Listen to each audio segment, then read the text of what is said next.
আমি ধোসা খাওয়ার জন্য আজকে টমেটোর চাটনি বানাবো।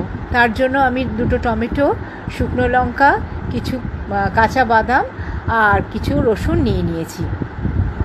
এবার ওগুলোকে আমি খুব ভালো করে তেলে সাঁতলে নেব, ভালো করে সাঁতলে নেব যাতে টমেটোর খোসাগুলো একটু ভালো করে একটু পুড়ে পুড়ে যায়, ওরকমভাবে সাঁতলে দেবো।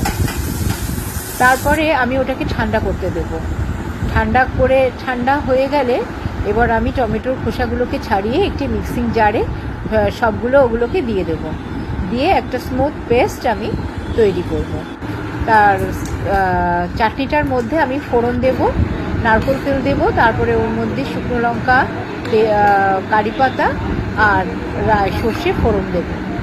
সর্ষে ফোড়ন দিয়ে তারপরে আমি ওটাকে মিশিয়ে দেবো চাটনিটার মধ্যে। চাটনিটা দেখতে ঠিক এরকমই হবে। তারপরে আমি একটি চাটুতে ব্যাটার দিয়ে ধোসা বানিয়ে নেব। ধোসা বানানো হয়ে গেলে তারপরে আমি